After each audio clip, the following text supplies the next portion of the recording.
Our commencement speaker, Mr. B. Todd Jones, grew up in Cincinnati, Ohio. He then attended Macalester College.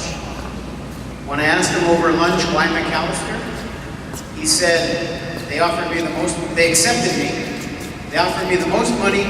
It was the farthest away from home of any of the schools I applied to. He earned a bachelor's degree in political science there and remained in the Twin Cities, studying for a law degree at the University of Minnesota. After law school, Mr. Jones spent 6 years on active duty in the United States Marine Corps as an infantry officer and as a judge advocate or a military attorney. As a reservist, he was called up and served in Operation Desert Storm in 1991, and later was discharged with the rank of major. Currently, as United States Attorney, Mr. Jones is the highest-ranking federal law enforcement officer in Minnesota. In addition, last August, the Attorney General of the United States, Eric Holder, asked Mr. Jones to serve on an interim basis as the Director of the Bureau of Alcohol, Firearms, and Tobacco, the division within the Justice Department charged with enforcing laws and protecting the public against illegal sales of alcohol, guns, and explosives. Here in the Twin Cities, Mr. Jones has been involved with many civic and charitable organizations, such as the Red Cross, the NAACP, Catholic Charities, and the Jeremiah Project. He also worked at one of our Hire for Ed employers, the law firm of Robbins, Kaplan, Miller, and Cerisi. On a more personal note, I gathered a little intelligence on our speaker, and I found out from someone who volunteers at Cristo Rey in the writer's workshop that Mr. Jones sometimes tells young lawyers that he grew up in a family of lobster fishermen in New England, perhaps just to see their reaction. I'm not sure, Mr. Jones, if maybe you can speak to that later, why you may have done that. Mr. Jones and his wife, Margaret, have 5 children, the youngest of whom just completed a sophomore year at Minnehaha Academy. They make their home in St. Paul. We are very grateful that Mr. Jones accepted our invitation to address the class of 2012. Welcome, Mr. B. Todd Jones.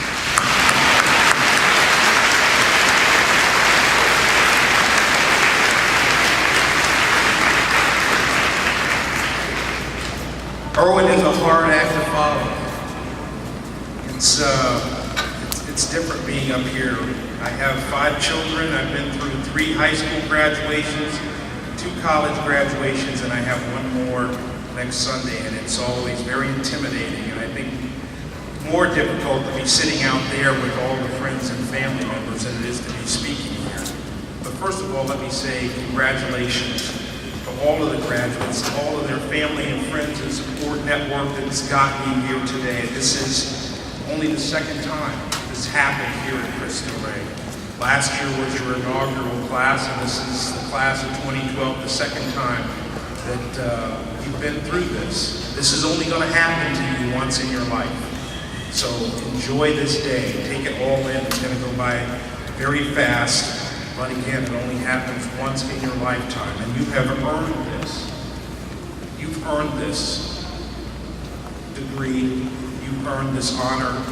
You've earned the right to sit right where you're at right now, getting ready to walk across the stage and take that high school degree, that diploma. You've earned this probably more so than any other high school student graduating any place in the country because of what you have been through the last 4 years here for your high school experience. This is a fantastic accomplishment, You have much, much to be proud of. And then tomorrow, when the party's over, and before you go off to whatever you're going to do this summer, you're going to find yourself at some moment saying, I'm finished with high school, what happens now?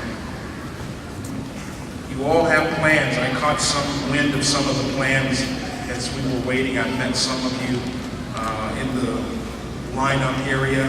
I heard from some of you about school plans or how you're going to spend your summer in hot places, carrying around packs and doing that military thing, or working hard this summer getting ready for whatever it is that you're going to do. And I think that one of the things that you've gotten, one of the little nuggets that I hope that you draw on, and whatever you pursue from now on, are things that are reflected and epitomized in the creed and the foundational creed that you all say pretty often, and I think you're going to close the ceremony with it, and that's guided by faith, serving others, and prepared for life. And I want to talk to you just a little bit about those things, and then give you some knowledge based on my own experiences, knowledge that I've shared with my own kids about how to get through those moments that are going to come where you're going to find yourself challenged down the road and have to figure out a way to push through whatever the challenge is that's put in front of you. But first, let me talk a little bit about guided by faith. And I want to talk about my own experiences. Father Tim said I grew up in Cincinnati. I went to parochial schools for all of my elementary at St. James in Cincinnati, Ohio. I was myself, and I still remember to this day, Reba Stinson were the only students of color in the school. And I went through 8 years of a Catholic parochial school with the uniforms and the nuns before they got to take off their habits. I remember the day that we came to school and the nuns actually had their habits off, all of the things that the nuns, old school nuns, wear, and then one day they come in and you can actually see the color of their hair, and it's quite a shocker for fourth graders to go through that, to actually see Sister Barbara Joseph without her habit on. But that was a foundation for me, and there are things that I learned those 8 years at St. James that have always been very reinforcing to me in terms of core values and things that I learned early on. I went to a public high school, which was another experience, and it was good. High school is rough. High school can be rough. I don't really think fondly about all of my high school years, and having 5 kids, I have some sense as a parent as to what you may have been going through. I can tell you, whatever you've gone through, your parent or the adult in your life has gone through much, much more. They spent a lot of time worrying about you, but today they're very proud of you. Very proud of you and what you've accomplished. Your faith, whatever that faith is something that in the creed, in the faith part of the creed that you talk about here is something that you do not have to wear on your sleeve, but you need to hold it in your heart because it will be very important to you in whatever challenge you face down the road. I don't wear my faith on my sleeve. I do have it in my heart, and I try to let my faith guide me in all of my actions. Serving others. I have found after 55 years of walking this earth that a life of service to others can be a life that's very much full of personal satisfaction and professional fulfillment. For me, it's been a way for me to put my faith into action, whether it's serving my family, my communities, or my country. It's been very, very important. Service to others is something that you will get a lot of satisfaction from. And I know it's difficult. I can tell you, again, with 5 kids, sort of the culture, the times, everything's about me. You're the center of the universe for a lot of reasons, whether it's your peers or the popular culture. It's really hard sometimes to stay focused on the real important things in life. And one of the real important things are, again, reflected in that creed, and that's service to others. I've worked all of my professional career as an attorney, and part of the reason for me to seek that degree wasn't to make a lot of money as an attorney. It was always this sense that serving others in the law in this country, where the justice system is one that's based on the rule of law, and getting that skill set to know how to navigate that. I'm the first member of my family to graduate from college. I'm the only member in my whole family to be a lawyer. And I've been practicing law now for more years than I want to think, and I've had a very interesting experience over these long number of years, but I can tell you that I still get a lot of satisfaction in the practice of law because at its core, it's serving others and it's helping people. Serving my country in uniform is another example of service that I know some of you are going to be embarking on. And again, that's a special responsibility. You will learn things. I learn things in that service to our country that continue to serve me every day. And I would challenge those of you who are going to head down that path to remember what you're doing. Yeah, there's great benefits. There's the leadership training. There's the camaraderie. There's the practical benefits of having, an opportunity to have your education, higher education paid for. But when you're there, for those of you that are going, never forget that when you take that oath to swear to protect and uphold the rule of law and protect our country, it's an important promise that you're making. And again, that's service to others. Finally, in a world that's full of artificial measures of success and self-aggrandizement, there's much to be said for a life of service. Striking that balance, you will find, is always a delicate one, asking yourself not just what's in it for me, but how can I help you?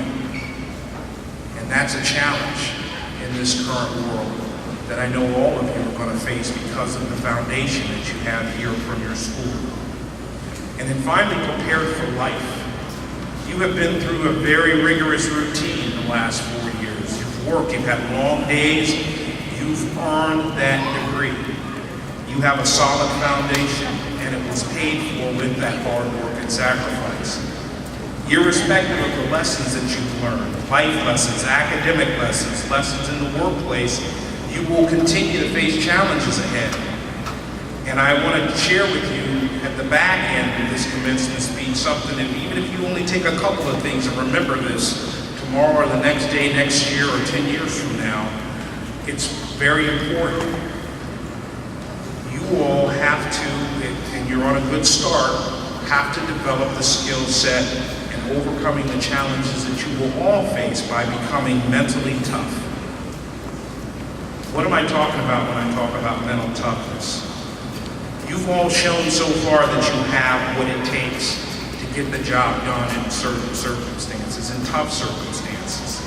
How do you maintain that momentum going forward?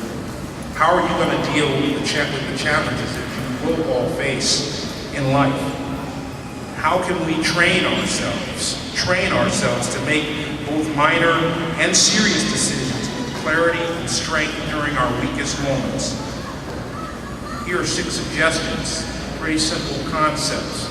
It may not be a surprise to many of you, some of these things.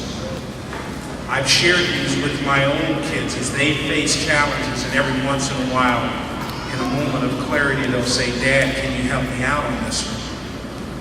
When they were in high school, they didn't ask for a lot of help, because I found myself being the household cop most of the time. But my oldest son's 27 now, and they're out of the house and they have their own challenges, real life challenges. And I found myself giving them very similar advice to what I'm going to share with you. Rule number 1, don't ever give up on yourself. Quitting is simply not an option. You will face challenges where the easiest thing to do will be to quit. I can't do this. Quit. That's the first step in developing mental toughness, is to say to yourself right out of the blocks, quitting is not an option. Simply removing that quit option is the first step to ensuring success. Pain, hardship, whatever it is that you're getting to that's leading you to think about quitting is temporary, but always remember that quitting is forever. If you can get past that first step and make sure that quitting is not an option, be on the path of mental toughness to get you through anything that you have to face. Number 2, you are capable of accomplishing much more than you think. Do not accept any self-imposed limitations. Society's got enough limitations that they're laying on you. You do not need to have self-imposed limitations. Dare to dream big. This is what Father Kevin McDonough probably was driving at when you had your 100-day luncheon, your graduation luncheon about, it's a big world out there. Dare to dream big. Practically speaking, you know, we only use 12% of our mind. 88% of our brain, we're not tapping into it all the time. We listen to that small part of the mind. You've got to develop the skill sets and dare to dream big. Number 3, set goals the right way. All of you set goals. You probably achieved the goal here today. I'm getting through this. I'm going to graduate. I'm going to get my degree. Set goals right away. Goal setting, as you have learned, is a very powerful tool. It helps us maintain positive momentum, and it's a way to help us focus on the important rather than just the urgent. When things get really tough, it's even more important to keep focused on your goals. You have to stay focused on your goals. You cannot get distracted. And when it really seems tough, focus on micro goals. What do you have to do in the next hour? What do you have to do in the next day? Take micro steps toward that goal. Those goals, micro goals, stacked up will get you to where you want to be. Number 4, you have to stay positive in your thinking. There are lots of distractions in this world, but I can tell you, you will achieve nothing if you let negativity interfere with your positive thinking in tough situations. The negativity is fear. The negativity is fear of failure, fear of not achieving. You have to develop the skill of being positive in your thought, and you will have the courage come through so you can punch through that fear of whatever it is. Stay positive in your thinking. 2 more. Learn to visualize success. It sounds corny. This isn't Tony Robbins sort of self-improvement stuff. But there is a way for you to visualize success. Where do you want to be 3 years? Where do you want to do with your life? Those dreams can change, but I can tell you that one of the ways that you can punch through the fear when things get tough is to have your dream played so much in your head that you should not be afraid to succeed because you visualize that. And the last one is be decisive. Be decisive is about timely and good decision making. Every day we're faced with a series of decisions. Am I going to get up? Am I going to catch the bus? Am I going to eat this morning? Am I going to do whatever it is? A wise person once told me that our lives are defined by millions of tiny decisions and very few big ones. While we tend to focus on the big ones, it's the tiny decisions that stack up over time and essentially define who you are. If you value discipline but don't practice discipline, then it's not your value. It's simply a trait you value in others. The same can be said for any of the values that you've learned over the last 4 years, some of which Erwin talked about. Excellence, courage, integrity, self-reliance, duty, wisdom, faith. Practicing a value reinforces it until it becomes a virtue. Virtues become deeply ingrained value-based habits that don't require any conscious thought.